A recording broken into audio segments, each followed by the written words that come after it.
It's honestly sad.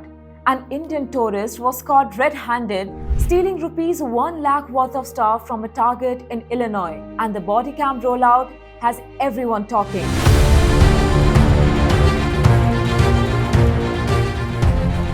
This isn't just petty theft. It could mean jail time and visa trouble. Hit like if you have ever wondered how one mistake abroad can spiral. What's going on? In May, Avlani, a tourist from India, spent over 7 hours in a Target store near Chicago.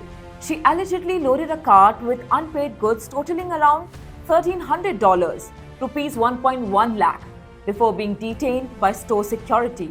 Illinois police made the arrest on the spot. Video footage of the detention is now trending online. Why it matters? This isn't just property loss.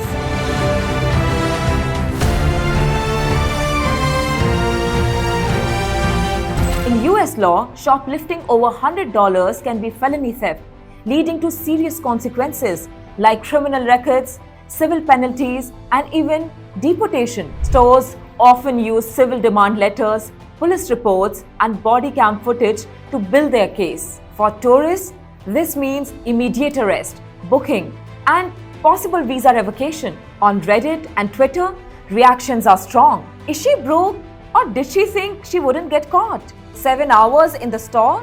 That's not accidental. Body cam didn't lie. This story also recalls past incidents involving Indian students in Texas and New Jersey, part of a broader debate on cultural blind spots and legal risk.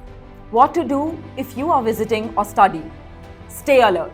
Don't spend suspicious long in one store carting. Understand thresholds. Theft over $1,000 is a felony.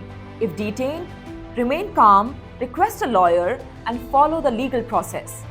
Worst case, be prepared for fines, criminal record, visa denial, even deportation.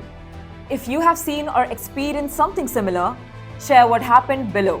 Also, subscribe for weekly breakdowns of legal and immigration stories affecting Indian visitors and students.